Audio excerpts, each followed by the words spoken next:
میرے امت میں سب سے بڑا مفلس آدمی وہ ہوگا, سب سے بڑا فقیر آدمی وہ ہوگا, یاتی یوم القیامہ بصلاۃ و صیام, قیامت کے دن میری امت میں کچھ لوگ ایسی آئیں گے, کچھ مرد حضرات ایسی آئیں گے, کچھ عورتیں ایسی آئیں گی, نماز کے ساتھ آئیں گی, روزہ کے ساتھ آئیں گی, صدقہ کے ساتھ آئیں گی, اور اسی طریقے سے الگ الگ نیکیوں کے ساتھ آئیں گی. نمازیں بھی پڑھی ہوں گی, روزہ بھی رکھا ہوگا, صدقہ و خیرات بھی کیا ہوگا, عمرہ حج بھی کیا ہوگا, لیکن میرے بھائیوں کسی کو مارا ہوگا, کسی کو ستایا ہوگا, کسی کو تکلیف دیا ہوگا, کسی کے ساتھ ظلم کیا ہوگا, شتم ھذا وکل ھذا وضرب ھذا, کسی کو مارا ہوگا, کسی کے ساتھ ظلم زیادتی کیا ہوگا. اللہ کے نبی صلی اللہ علیہ وسلم فرماتے ہیں ایسے آدمی کو جب لایا جائے گا فیوتا ھذا من حسناتی وھذا من حسناتی, اور ان کی نیکیوں کو مظلومین کے اوپر دے دیا جائے گا, اور مظلومین کے گناہ کو اس کے اوپر ڈال دیا جائے گا. نیکیاں ختم ہو جائیں گی تو جس کو اوپر ظلم کیا ہوگا ان کی برائیاں گناہ اس کے اوپر لاد دیا جائے گا.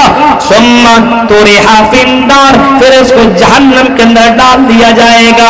او میرے بھائیوں, اپنے بھائیوں کے اوپر ظلم کرنے والوں, اور یہاں پہ بہت ساری عورتیں بھی ہوں گی, ساس بنی ہے اور اپنی بہوؤں کے اوپر ظلم کیا کرتی ہے. عورتوں اگر تمہیں یہ کرسی ملی ہے, اگر تم ساس بنی ہو تو ساس ایسی بنو, اپنے بہوؤں کے اوپر اور اپنے بیٹوں کی بیویوں کے اوپر ظلم نہ کرو, یہ ظلم اللہ کو برداشت نہیں ہے. انی حرمت الظلم علی نفسی, او اللہ کے نبی صلی اللہ علیہ وسلم فرماتے ہیں کہ اللہ تعالیٰ کہتا ہے حرمت الظلم علی نفسی, میں نے ظلم کو اپنے اوپر حرام قرار دیا ہے, میں نے ظلم کو اپنے اوپر حرام قرار دیا ہے, اپنے اوپر میں نے ظلم کو حرام قرار دیا ہے. انی حرمت الظلم علی نفسی وجعلتہ بینکم محرما فلا تظالمون. اے لوگوں, ہم نے تمہارے درمیان بھی ظلم کو حرام قرار دیا ہے. بہت سے لوگوں کو آپ نے سنا ہوگا اپنے بیویوں کو مارتا ہے, اپنے بیویوں کو مارتا ہے اور ظلم زیادتی کرتا ہے. او لوگوں ذرا سوچو, تمہارے بیٹیوں کے ساتھ یہ معاملہ ہو تو کیا تمہیں, کیسا تمہیں لگے گا؟ کسی بیٹی کو لا کر کے اور اس کے اوپر ظلم زیادتی کرنے والوں, ان کی بیٹیوں کے اوپر ہاتھ اٹھانے والوں, اپنے بیویوں کو مارنے اور ستانے والوں, میرے بھائیوں غور کرو, یہ کون سا انصاف ہے اور یہ کون سی بھائی چارگی ہے, یہ کون سی محبت ہے؟ سمجھ میں بات نہیں آتی ہے. بہت سی عورتیں, بہت سی لڑکیاں اپنی بھابھی کے ساتھ ظلم زیادتی کرتی ہے.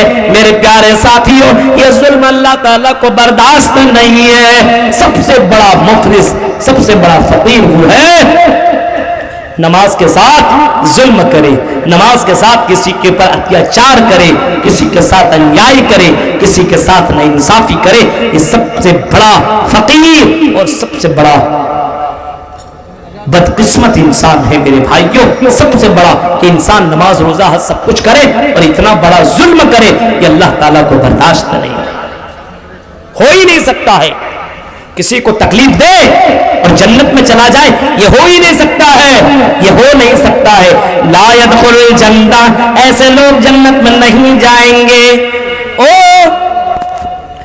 آپس میں بھائی چارگی کو ختم کرنے والوں, آپس میں محبتوں کو ختم کرنے والوں, دشمنیاں پیدا کرنے والوں, سنو, آؤ میں تمہیں بتاتا ہوں دشمنیوں کو اپنے یہاں بڑھاوا دینے والوں. بہت سا کام ایسا ہوتا ہے جو چغلخوری کرتا ہے, اس کو لڑاتا ہے, آپس میں ایک دوسرے کو لڑاتا ہے. اللہ کی نبی صلی اللہ علیہ وسلم ایک مرتبہ سفر کر رہے تھے اور دو قبروں سے آپ کا گزر ہوا. آپ کا جب دو قبروں سے گزر ہوا تو آپ کی اونٹنی بد کی, آپ فوراً آگے جا کر کے رکے اور قبر والوں کے پاس آئے, لوگوں کو بلایا اور لوگوں سے کہا کہ لوگوں, ان دونوں قبر والوں کو عذاب دیا جا رہا ہے, ان دونوں قبر والوں کو عذاب دیا جا رہا اور لوگوں بتاؤ ان لوگوں کو جانتے ہو؟ لوگوں نے کہا کہ ہاں ان دونوں کو ہم تو جانتے ہیں۔ آپ نے فرمایا ان دونوں کو عذاب دیا جا رہا ہے اور بہت ہی بڑے گناہ کی وجہ سے عذاب نہیں دیا جا رہا ہے، بلکہ ان میں سے ایک آدمی کانا یستتر لا یستتر بالنوم، یہ پیشاب کرتا تھا تو پانی نہیں لیتا تھا، یہ پیشاب کو چھینٹے سے نہیں بچتا تھا، یہ پیشاب کر کے ایسے ہی رہ جایا کرتا تھا۔ وکانا یمشی بالنمیمہ، اور دوسرا آدمی وہ ہے جس کو تکلیف دیا جا رہا ہے، عذاب قبر جس کو ہو رہا ہے، دوسرا آدمی وہ ہے جو چغلی کیا کرتا تھا۔ کتنے لوگ ہیں جو چغلی کرتا ہے؟ کتنے عورتیں ہیں جو لان تان کرتی ہے؟ ہاں، کتنی عورتیں ہیں جو اپنے بیٹے سے کہے تیری بیوی ایسی، تیری بیوی ایسی، تیری بیوی ایسی۔ ہاں، جھوٹ بول کر کے اپنے بیٹے اور اپنے بہو کے درمیان میں لڑانے کی کوشش کرتی ہے۔ بہت ساری عورتیں آپ کو ایسے ملیں گی، غور کیجیے آپ، یہ کیسا انصاف! اتنا کچھ سننے کے باوجود پھر وہی کام۔ میرے بھائیو ذرا سوچئے، غور کیجئے، آج ہمارے یہاں کیا کیا ہو رہا ہے، سوچنے کی ضرورت ہے۔ لان تان ہمارے یہاں بہت ہی زیادہ، اور جلسوں میں ہماری عورتیں ایک مرتبہ موقع ملتا تقریر سننے کا، اس میں بھی تقریریں نہیں سنتی ہے۔ یہ کپڑا کتنے میں لیا، یہ چوڑی کتنے میں لی، یہ پائل کتنے میں لیا، یہ کام کے یہ جھمکے کتنے کے لیے، یہ ساری باتیں جلسوں میں ہوا کرتی ہے۔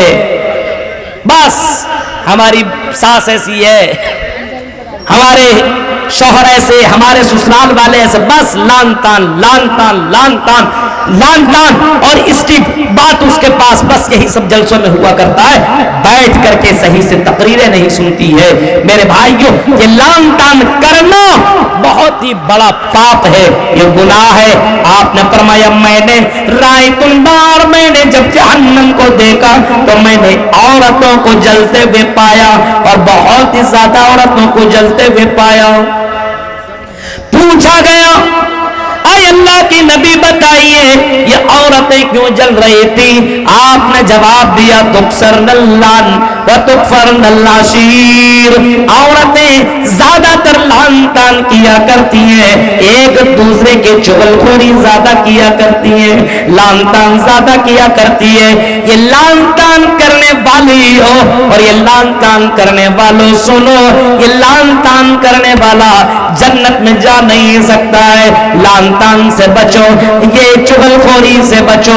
ایک مسلمان دوسرے مسلمان کا چغل خور نہیں ہونا چاہیے، ایک مسلمان دوسرے مسلمان کے بارے میں بھلائی سوچنا چاہیے، ایک مسلمان کے لیے خیر خواہ ہونا چاہیے، ایک مسلمان کا دوسرے مسلمان کا دشمن نہیں ہونا چاہیے، آپس میں ایک دوسرے کی بھلائی ہونی چاہیے۔ محمد رسول اللہ کے دور میں کچھ صحابہ کا واقعہ ایسے بھی ملتا ہے۔ ایک صحابی ہے جن کے کپڑے کی دکان ہے، کپڑے کی دکان میں کپڑے بیچ رہے ہیں، سامنے والے بھائی کی بھی دکان کپڑے کی دکان ہے۔ یہ بھائی دیکھتے کہ میرے پاس ایک کسٹمر آیا، دوسرا کسٹمر آیا، تیسرا کسٹمر آیا، اور اتنا آیا، اتنا کپڑا بک گیا کہ آج میرا گھر چل جائے گا، آج میرا چولہا چل جائے گا، آج میرا گزر بسر ہو جائے گا۔ ایک چوتھا کسٹمر آتا ہے، میرے بھائی کیا یہ کپڑا ملے گا؟ اس کو معلوم تھا یہ کپڑا ہے، لیکن یہ دیکھ رہا تھا کہ سامنے والا بھائی کا ایک بھی کپڑا صبح سے نہیں بکا ہے، اس کا گھر کیسے چلے گا، اس کا چولہا کیسے جلے گا، اس کے بال بچے رات میں کیا کھائیں گے؟ اس نے کہا میرے بھائی میرے پاس نہیں، میرے بھائی کے پاس وہ کپڑا ہے، جائیے وہاں سے لے لیجئے۔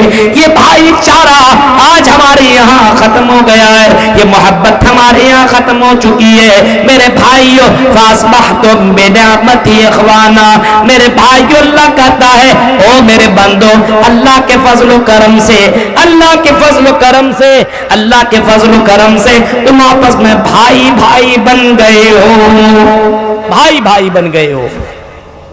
آج ہمارے یہاں دیکھ رہے ہیں یہ بھائی چارہ نہیں ہے، یہ نفرتیں، یہ عداوتیں ہمارے یہاں بڑھتی چلی جا رہی ہے۔ اور